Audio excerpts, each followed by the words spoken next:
What is What is up? up, Oh, everybody? okay. I'm Welcome. just gonna stop. Welcome to the Smalley Talk Podcast. This is your hostess with the mostest, Chris Vaughn.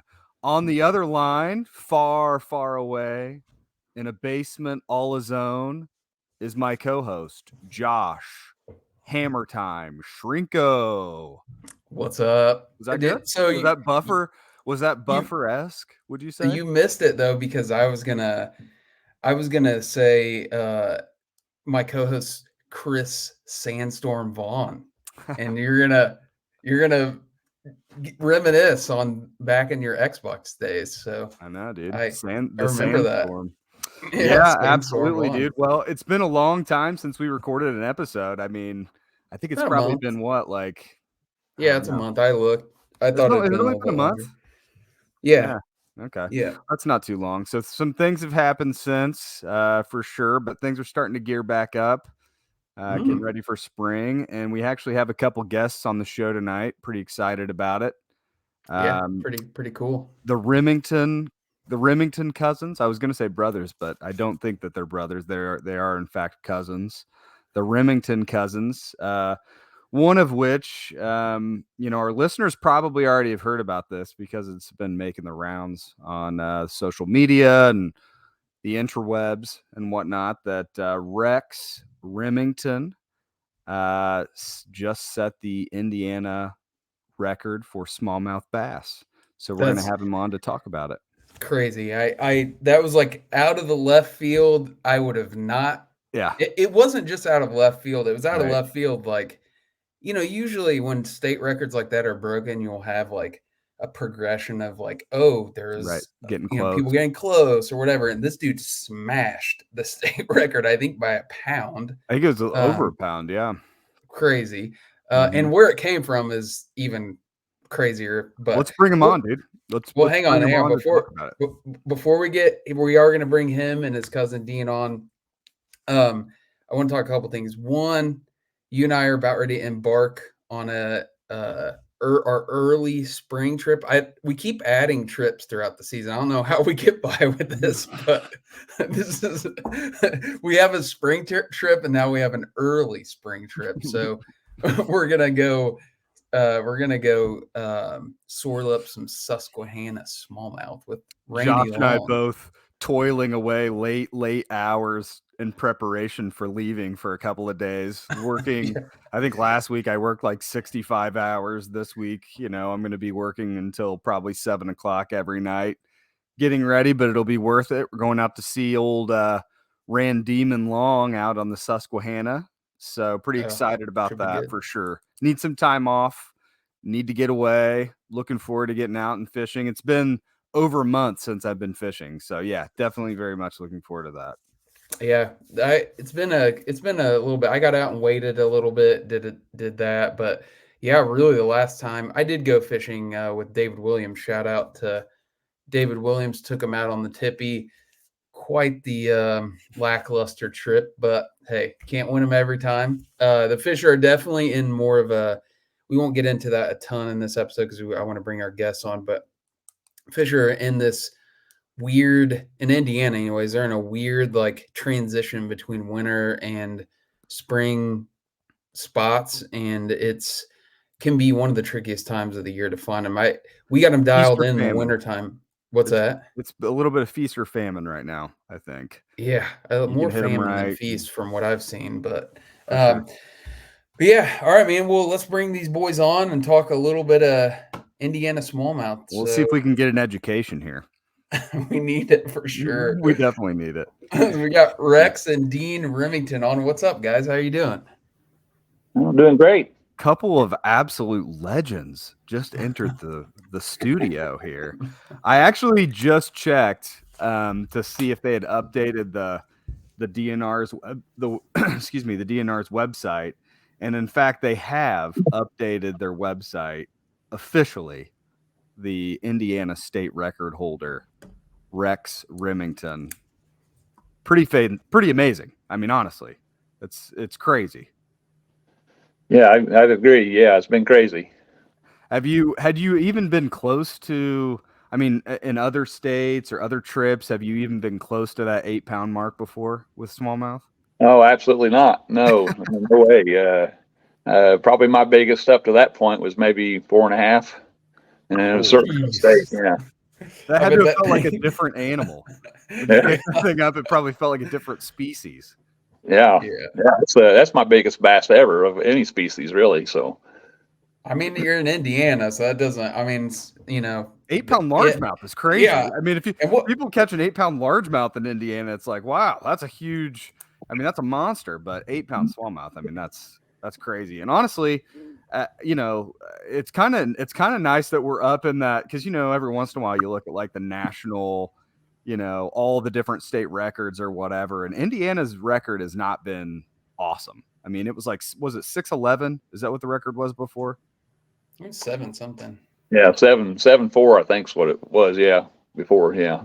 Well, either way, it's nice that we're up. We're up with the big boys now. There's an 8-pounder on the board. We're up with the big boys. So was that? It was 8. Was it 826? Rex? 8.23 was the official weight on it. Yeah. Yeah, Oh, wow. I'm really interested to hear a lot of things about this. It says 8. But It says 836 on the DNR's website, so they're giving you a little extra.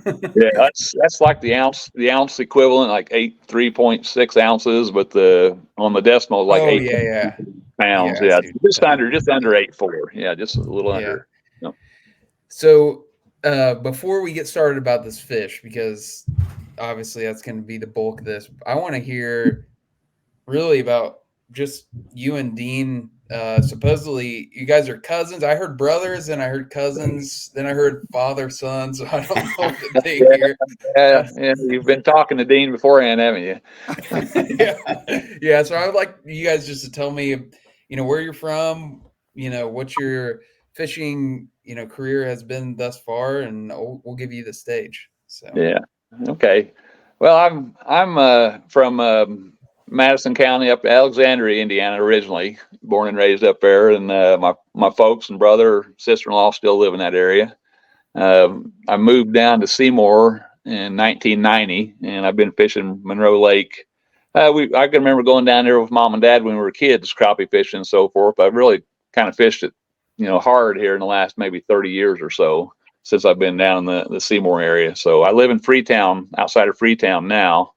So Monroe's probably the closest main lake to go, and I've been got into bass fishing when I moved down here about 30 years ago, and got into tournament fishing and things like that. And then as that's progressed, partnered up with Dean about 10, 12 years ago. We've been fishing tournaments together since then, and we've had a lot of good times doing it.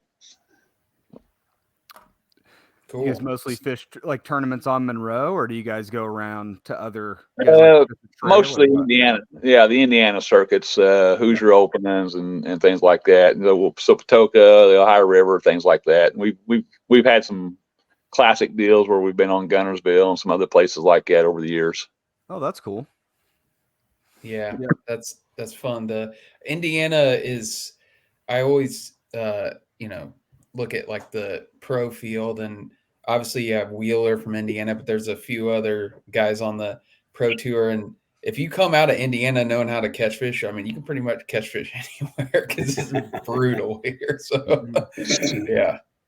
Yeah. I can't say it's made it any easier when we go out of state to catch them. Sometimes we everybody has their struggles, but yeah. Mm-hmm. And I guess I already kind of alluded to it, but the state record fish was caught out of Monroe, which is crazy. I mean, it's really not known. It's definitely not known as a smallmouth lake. Well, I mean, we should set the stage here, because Monroe, like I fished Monroe, I don't know, 300 times. Like I've been on that lake enough to hate it. Like I do not like that lake. I can't tell you the last time I've been on there, but I mean, I've never personally seen a smallmouth caught out of there. Now I know that, especially when we started the podcast and people would message us and they'd be like, dude, there's a big smallmouth in there. And I'd kind of like roll my eyes every time somebody tell me that. I'm like, yeah, whatever, dude.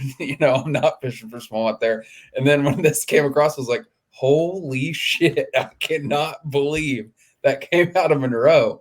Yeah. So, Rex, you and Dean, have you guys caught smallmouth out of there before then? Is that a Yeah. regular occurrence for you guys? Well, I wouldn't say regular. I would say over the years, I've probably caught, I don't know, 10 or 12 or so, and some of them maybe in the 3.5, pushing 4 pound range. But it's not that common. You'll see them weighed in tournaments throughout the year. You know, maybe see a couple, 2 or 3 weighed in, and then usually they're good ones when they're weighed in. You know, some of them, I've seen some of them over 5 before. So That's crazy though. Only in the last 30 years, you've only caught a handful of them. It just so happens that one of them is. Yeah. That's wild. What about And you you guys- Dean? You're from the southern part of the state too, aren't you? That's where I live now, down just north of Evansville. But I grew up in Anderson, just south of Rex there. So growing up, we were only 10, 15 minutes apart. But it really wasn't until I think it's about 2010 that my dad had passed away, and I made a decision that it's time to start getting back into the fishing, like I used to, when I was a kid. And I knew Rex fished all the time. So I gave him a call, and where'd we go? Brush Creek, I think it was that first time. Yep. And of course, at that time, he's still fishing out of a John boat. I didn't even have a boat. And so then we wound up getting I bought a John boat. Then he wound up getting a glass boat, and he made the fatal mistake of asking me if I wanted to fish tournaments, and now that's where he's at. He's stuck with me. So Yeah. And the one day that I don't go fishing with him, I mean, you count on one hand the number of times either of us are fishing without the other one. And the one day I don't go, he does something pretty dang special. So. Oh, you weren't with him on that? Oh man, no, that's brutal. That burns. I can imagine getting that call, man. Rex, did you text him, or how did you tell him about it? He did get a call. I mean, it started out after I'd caught the fish. I'd waited on my hand scale and seen it was 8.1 on my hand scale. I took a couple pictures and I texted them to him, and didn't hear anything right away. So I just started fishing again for 10, 15 minutes. Oh my gosh, you kept fishing! My Lord, this man's a savage. So I gave him about 15 minutes. I couldn't stand any longer, so I ended up calling him, and I think he was out on his tractor. And so I showed him. I said, "Did you see the pics?" He was looking at him. He goes, "Holy shit! Look at that."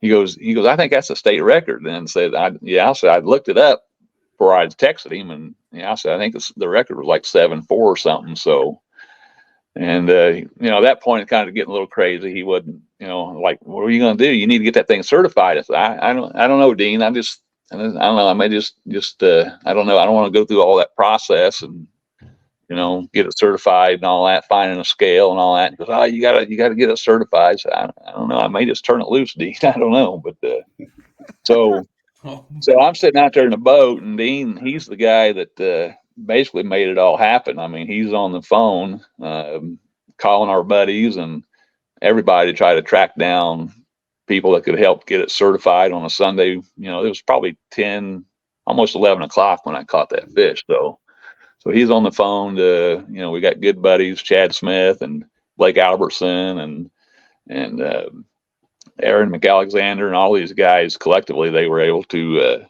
get a hold of a Indiana conservation officer, Matt Mouter, who has agreed to meet me at a certified scale in Spencer to get weighed.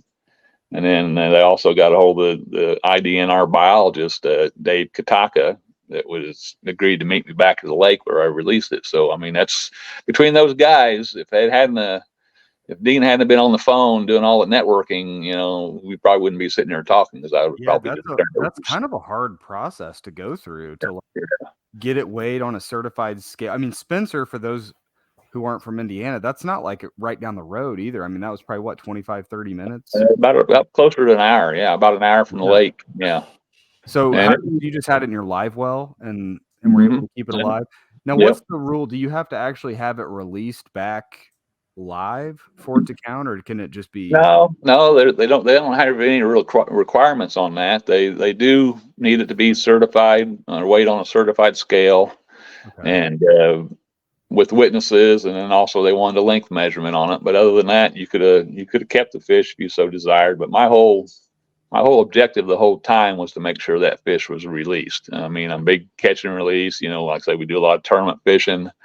If we did release the fish after the tournament, there would be no tournaments, to sustain that. So For sure. that was my whole objective, was to make sure that fish got released. And it was about probably a 2.5, 3 hour process just to get connections made through Dean and those guys to get it set up to even get it weighed. Yeah, and I saw the release video. It did swim off, and I mean, it looked like it was just like, that it had been, somebody picked it up for a grip and grin and put it right back. I mean, it rocketed right off. Real healthy. Like you want them to. Yeah, you would. I think the cold water probably helped that. I mean, it's not. If that was the summertime, that might have been a little bit of a rough deal. I mean, I saw that video. Honestly, Rex, that like the seeing the state record, I was like, first when I saw it, I was like, what? Monroe? And then I was like, well, I guess. And then you see a lot of potential state records that like get disqualified because somebody didn't do something right or whatever. And then I saw you releasing that fish, and that I almost brought a tear to my eye. I was like, dude, that dude put it back in the freaking water. What a freaking stud. When you saw the pictures of it were pretty good. But the video of it, when you like went to put it back, I was like, that was because I had seen the pictures a couple of times, on pages or whatever. And I don't even remember where I saw the video, but I saw it, and I was like, when you see it without, holding it up and that kind of stuff, when you see it go back in the water, you're just like, you can appreciate how big it was. I mean, that record that you broke wasn't like new either. I mean, that thing is how old was the record? Wasn't it like in the 80s or something? Mm-hmm. I think it's 30 some years. Yeah. 1992, maybe, if I'm not mistaken. Yeah. Wow. Yeah. That's crazy, man. So were you, the big question is, were you live scoping or were you, I was going to ask that. Well, actually, no, I've got it on my boat. I try to use it. I'm not that skilled with it yet. We're working at it. But no, I wouldn't use it. I had it on, but I didn't see the fish and throw it to it like that or anything like that. No. So I'm not that good with it. So I wouldn't care if you were. I just was. Yeah, I don't. We don't care. So. Yeah. On Monroe, I'm actually curious this time of year. It's been a long time since I fished there. Are you guys, we're not asking you to give any locations or anything like that, but are you guys fishing more offshore this time of year, or are they shallow at all? Well, this time, like I say, when first part of March, I've seen them both ways, but this time I was fishing more like channel swing banks and things like that. Not necessarily in deep water, but where they transition and stuff like that. So it's just kind of typical pre-spawn areas, Yeah. Have you caught smallmouth in different areas than largemouth when you've been there, or you just kind of usually get them mixed in? It's usually kind of a mix. I mean, I'm these areas I first caught the fish. I had already caught a couple largemouth that morning in that same general area, and so it just, I don't know. I just,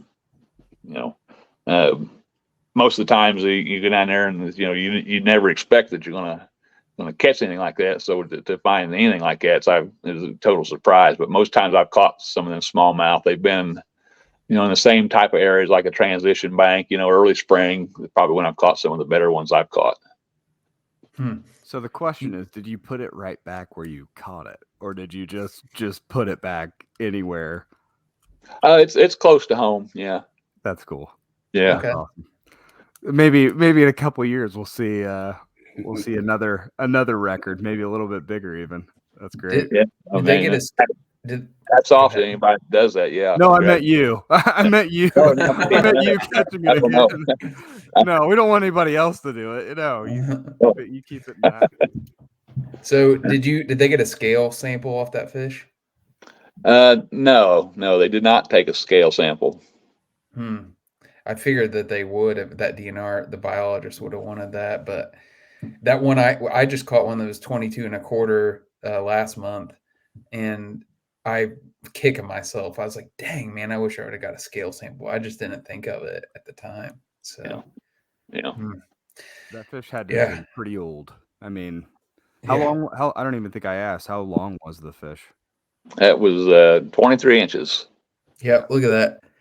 Quest for 23. We started that. So you're one of the very few guys on this podcast that's actually beat that quest. So yeah. I didn't know what the standard was for a smallmouth length. So that's 23 is the standard then, huh? 23 is 23 is like never. Yeah, it's like a that's like once like in a lifetime 15-pound largemouth. That's like that's crazy. It's like a state record, Rex. Yeah, okay. All right. Yeah, that's funny. So have you disclosed the bait you caught it on, or are you keeping that? No, I can disclose that. Yeah. Let's hear it was on a Berkeley Stunna jerkbait. Oh, okay. Yeah, makes sense this time of year. So were you fishing by yourself, or did you have somebody with you?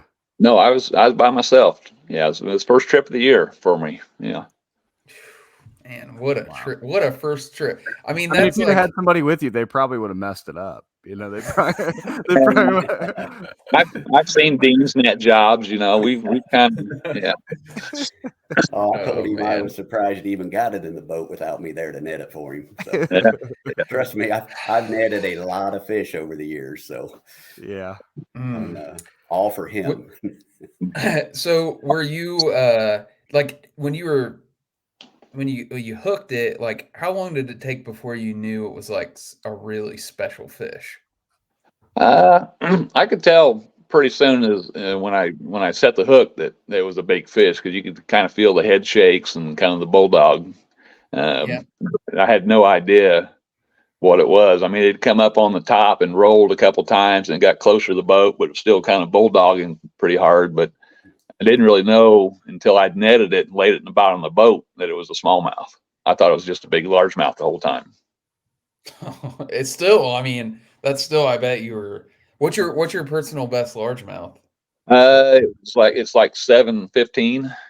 Yeah, so you probably knew it was like, well, this is at least one of the biggest fish I've ever caught. Period. Yeah, initially it didn't look that big. I mean, it looked big, and what I remember probably most is when I went to pick it up to take the bait out, just how kind of big its mouth really was. I mean, you can almost fit your hand down in the mouth. And I said, well, this for a smallmouth, that's huge, but it didn't look.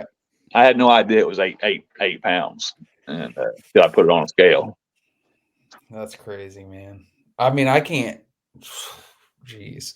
I mean, we fish rivers mostly around here, so we're never going to catch the state record.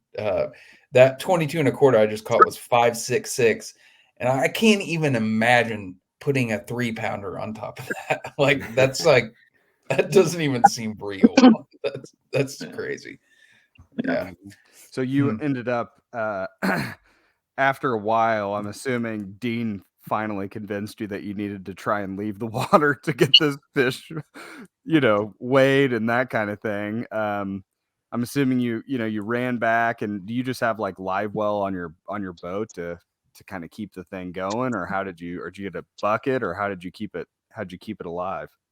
Well, I've got got live wells on my boat, and I'd sat on the lake for probably from 11 o'clock until maybe almost 2 o'clock or a little after 2, while Dean and my buddies were making these phone calls and stuff. So during that time frame, I had put rejuvenate in the live well. I had the live wells full, aerator was running constantly, and periodically I'd drain a little water and put fresh water in. I mean, the water temp that day was like 45, so the water was still pretty cold.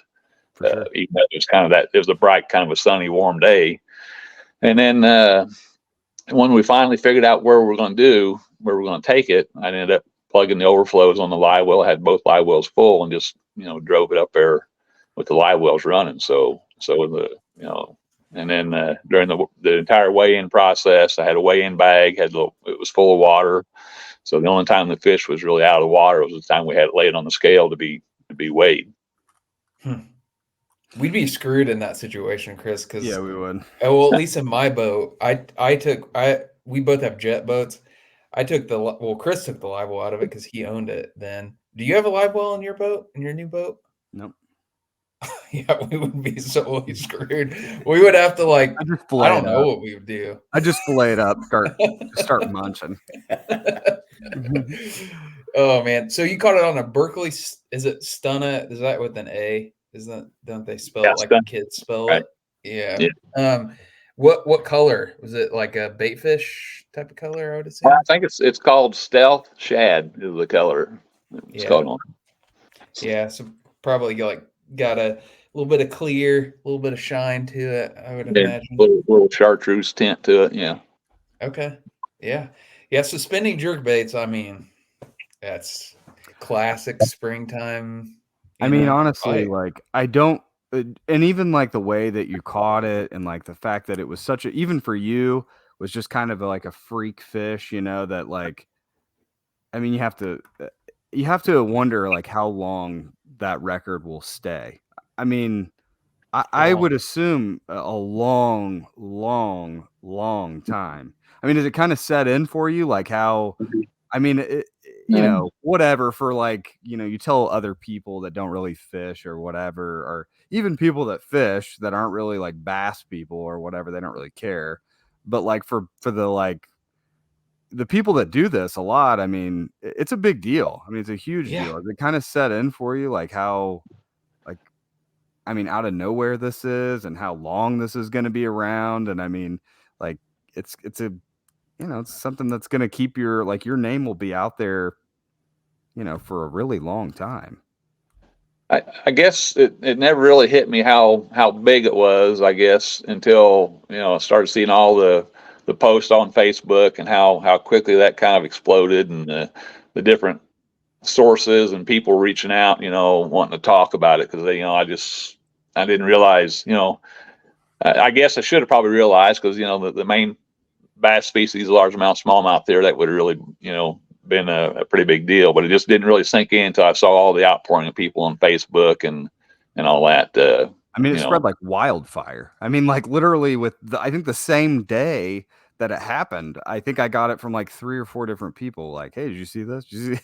It's crazy. And the way we're all interconnected, I think makes it, made it an even bigger deal than it would have been 10 years ago, 15 years ago. Say, 15, 20 years ago, I feel like that would have been you would have seen it when they released the next year. When they released the next year's fishing regulations, you would have seen a new number. That's it. But now you get to see your face, your fish, your release video, all that stuff.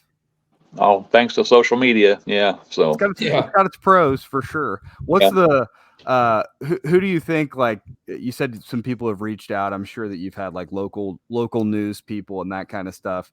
Who's reached out that you were kind of a little, kind of thought it was cool, or whoever, a Bassmaster or anybie? Yeah, probably the one that kind of stands out is Louis Stout. He's with Michiana Outdoors, but he does a lot of articles for Bassmaster and so forth. And when I think he got a hold of me through Dean, who got a hold of Dean through Steve Hansen up at Brownie's Marine, is if I got it the correct story. Is that right, Dean? Yeah.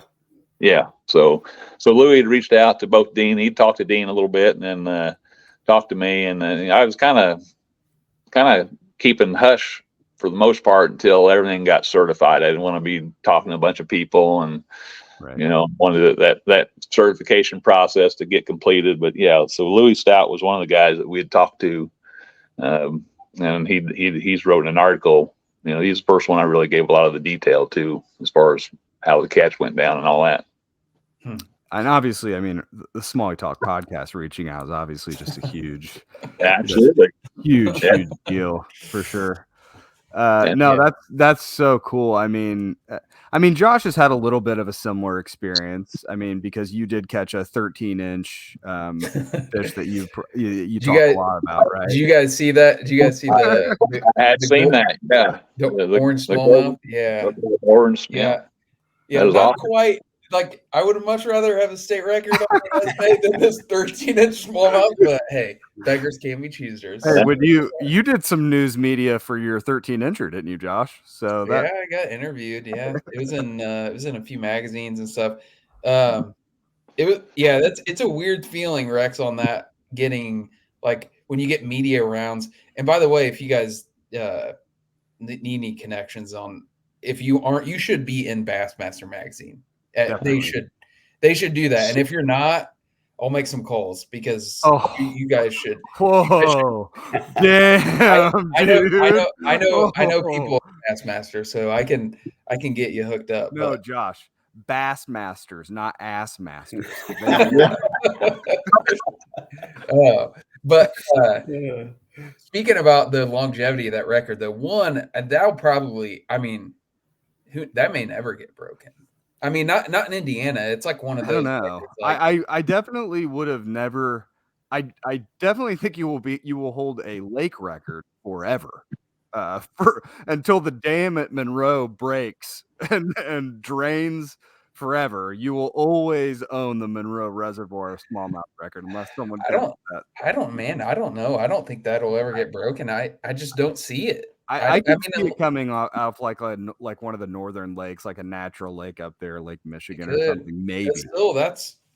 I would think we would always thought like, well, I guess for one, when you caught that, it completely crushed my dreams because I was like, when the state record was 7.4, I was like, we can. Yes.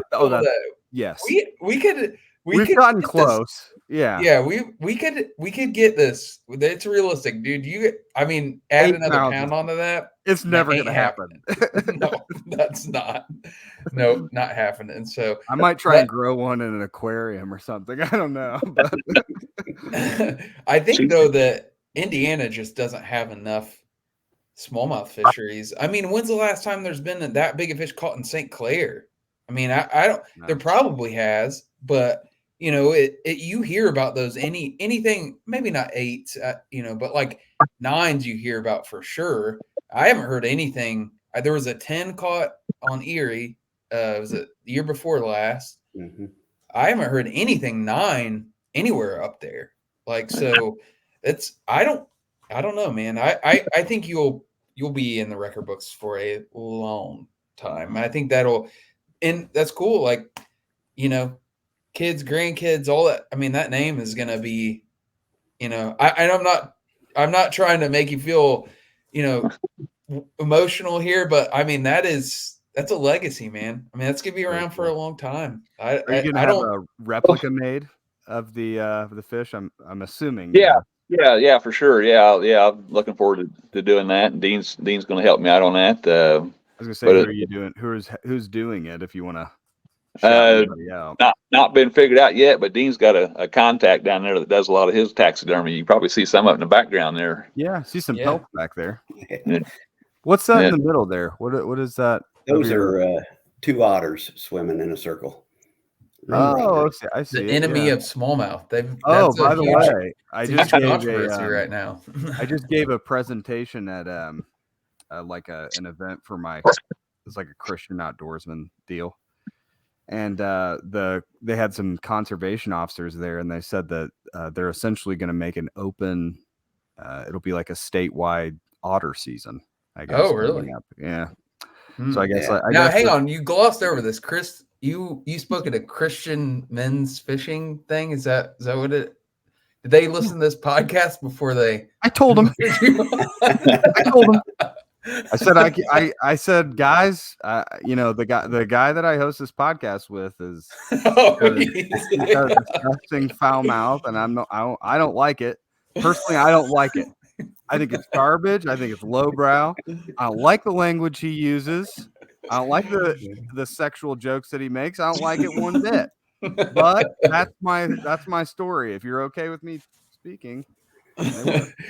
So So you guys fish, been bass fishing in Indiana for 30 years. Do I know you guys say you fish Patoka. I know there's smallmouth in Patoka. You guys catch smallmouth in there? So Yeah. is that quite a bit more than Monroe then, you would say? I maybe a little bit to some extent, maybe a little bit more, but it's got a good population for sure. Yeah. And some nice ones too. Yeah. Yeah, I feel like we've seen more. Brookville's a good smallmouth lake. I mean, there are good. I mean, there are okay smallmouth lakes. It's just There we go. Okay. I would have just never guessed Monroe. That's just so. Yeah. I'm not sure about the size of Brookville. I've not heard of any, and maybe there are big ones I just not heard, but because I don't fish that lake very much. But I know there's a lot of smallmouth there. I just don't know what their size runs to. I've caught one smallmouth in Brookville, and it was like 3 pounds, and it was in a tournament. But other than that, but I know that it's a dammed up whitewater river. Like we fish the whitewater. There's definitely a bunch of smallmouth in it. By the way, Dean, nice hat there, bud. Yeah, Was that Purdue? Oh, Chris, you want one of these, bud? Yeah, Chris is a little boiler maker. Purdue grad. What's up? What do you got? Right. I may or may not be friends with the Purdue fishing team coach. I can get you one. I can hook it up. I would like that. I would like that very much. Right. My Boilermakers are about to lay some waste to a number 16 seed. Well, I wouldn't speak too soon on that, but we should. As long as it's not the perennial powerhouse of Farley Dickinson, they'll be it. Those Purdue grads too, Chris and Josh. Oh, well, that makes all 4 of us then. No, I'm not a Purdue grad. Chris is. No? Chris is. Okay. So those 3 Boilermakers in here. Is that what we got? We got 3 of them? Dang.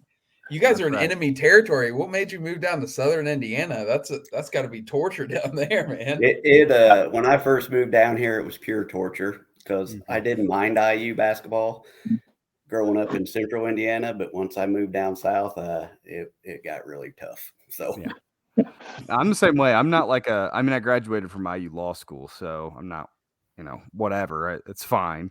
But I gotta say, I don't hate the fact that they just suck so bad right now.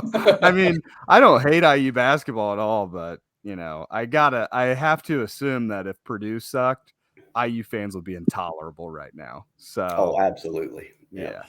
But it is what it is. I mean, March is the season for, and by the way, Josh, on our trip to the Susquehanna, I will be taking a very brief recess so that I can watch our NCAA tournament. I'll be fishing, bud. I ain't taking a recess with you. So well, anyways, well, guys, I really appreciate you guys coming on and telling us about the fish and just talking to us. I mean, it's such a cool thing. Have you done a bunch of other podcasts, or have you done radio shows or anything? No, I've done some short interviews and some things like that. This is the first official podcast, so no, appreciate you guys having me on.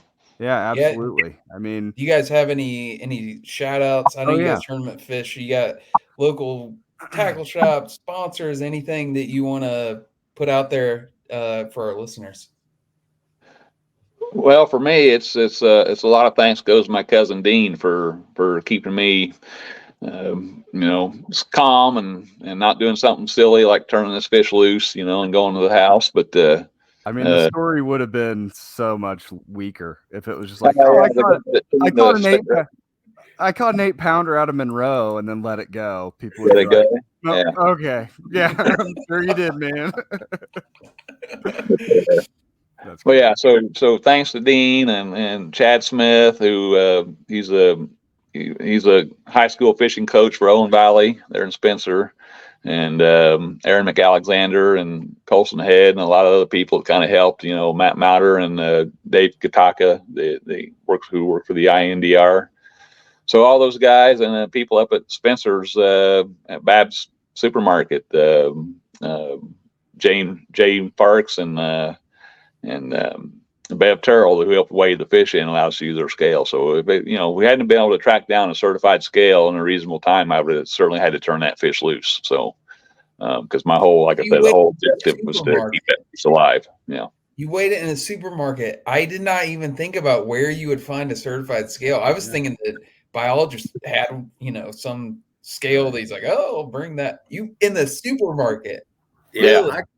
I called several supermarkets in the Bloomington area, and no one would do it. One Really? person was like, well, we would love to. We all fish, but no, we just can't. And then I was calling. I've got farmer buddies that have their own businesses that they weigh a bunch of little things out, and I found all kinds of scales, but none of them were certified. What was the reason for the grocery stores not wanting to do it? Just like the press of it, or what? I think potentially it's maybe some health regulations, just hey, a live fish in here or whatever. So hopefully the place that weighed it is okay. But it was tough finding it. And I mean, in Bloomington, they're probably worried about some blue haired, right, whatever, absolutely. Like coming after them. Yeah. I called some deer processing places and no certified ones. The certified was the hardest part because it's certified. It's weights and measures, and it has to be done within the year. So every year, and Rex had to get all the paperwork for that to document. So it's tough. I don't even know what I would. Supermarket is interesting though. That's where you end up getting it. Can you get like your personal scale certified? You can. So where I used to work, we did a lot of stuff where we had to have certified weights. So basically, that was through Weights and Measures, but there was a company we used that would put a sticker on it every year, inspected on this date, and certified. So I even called back to that place and asked them, but they weren't doing that type of stuff anymore. So that was the hardest part of the whole thing. I mean, I called a game warden first off, and then a property manager at one of the bluegrass properties down here, and they all kept referring me to the website for you can look it up, Indiana State Record Fish, and here's all the steps you have to follow. Which you read down the whole thing and everything. Well, everything's easy except for this certified scale. Right. And being a Sunday, if it'd been during the week, possibly, one of the state property there would have had one. I'm not real sure. You would have thought maybe the fishing shed there would have had one, the little tackle shop right there, but called them, they didn't have one. So, so if you're planning on catching that state record, you might get you a certified scale to carry, and then you'll seal the deal. But that's we had a guy, he's a world record holder. He holds a few different world records for line class and he went through that whole deal where the line he was using wasn't certified, and like he got a bunch of they bounced it. They wouldn't put it in, and he finally, I think he's broken it. Yeah, he's broken it a couple times since then. Wow. But fly fishing, crazy. But cool. That's it's crazy that it's crazy. Whatever. It's crazy that all that had to come together, though. I mean, the fact that you were gonna put it back, and Dean convinced you to not put it back, and then he had the wherewithal to make all these calls. That could have easily just not. Like I said, it's a completely different story of some guy just being like, I caught an 8-pounder. I caught an 8-pounder out of Monroe, and people are like, yeah, okay. Because whatever. It's pretty amazing, man. To be fortunate enough to have a conservation officer witness the weigh-in, that's was great in itself. And then to have the biologist meet me back at the ramp to examine a fish and document its release, you couldn't have put it together any better in the end to have have a record fish certified. It all just worked out perfect in the long run, but it sure took some getting there to make it happen though. I'm sure the fish biologist was all over it, though. He probably heard 8-pound smallmouth and was like, "Whoa, I'll come in on a Sunday for that. I'll come check that shit." I mean, Yeah. yeah, that's like I mean, I if would you have would have driven called down to me, Bloomington to see that. I was gonna say, if you'd have called me at my house, I probably would. Yeah, I'll come take a peek. I'll come take a Yeah. gander. Yeah, that's super cool. Well, really congrats to you, Rex. That's a huge accomplishment, and I know Hey, you I'm proud that we have you on the podcast. I mean, I know. Yeah. I was like telling my wife, I was like, "Hey, guess what we're having the podcast tonight? It's state record holders coming on." So pretty cool. I and she mean, was like, "Wow, look at this, look at this stud that I married." Wow. Oh my. But yeah, I mean, pretty cool. Awesome that you put Indiana's starting to become kind of a cool fishing state, and I don't know if the stories are adding up to be actually what the fishing's like here, but we'll take it. So, the new state record smallmouth would have never thought it would have came out of Monroe. So that's a 30 years of fishing, man. That's what it takes. 30 years, 30 years of And going out there and doing it. a whole lot of luck. Yeah. I say a whole lot of luck involved. I mean, Well, yeah, but that's what fishing's part of luck. So Yeah, for sure. Yeah. Yeah. I think Yeah. it moves us up quite a bit, though, in the old in the list of state. I was trying to look it up while we're talking here because there's a there's a list somewhere where you can look up all the state records. Oh, here it is. So Indiana, it will now be, yeah, like top 15 for sure. that's pretty cool. Yeah. That's really cool. I wonder how many times that fish has been caught. I always think about that. How many times that fish has been caught on like a bobber and live bait, and just either somebody just got completely snapped off, or they were catfishing or something, like, oh, I don't know what that is, and just threw it back. That's that's Mhm. like I say, she's still swimming around, so somebody could catch her again soon, and you never know. For sure. yeah. All right, guys. Well, thanks a lot for coming on the podcast. Truly appreciate it. It was nice speaking with you both, and we want to everybody that comes on the podcast has to we always do free the fighter as like the sign off for the podcast. So the guests say free the fighter, and then we sign off. So thank you very much, guys. Appreciate you very much. So free the fighter. Free the fighter. There you I go. love it, boys. I love it. Hey, stay on. guys. I'm gonna chat with you real quick after we end this, okay? Josh is going to try and get the spot from you. Don't let him do it. Don't give any details.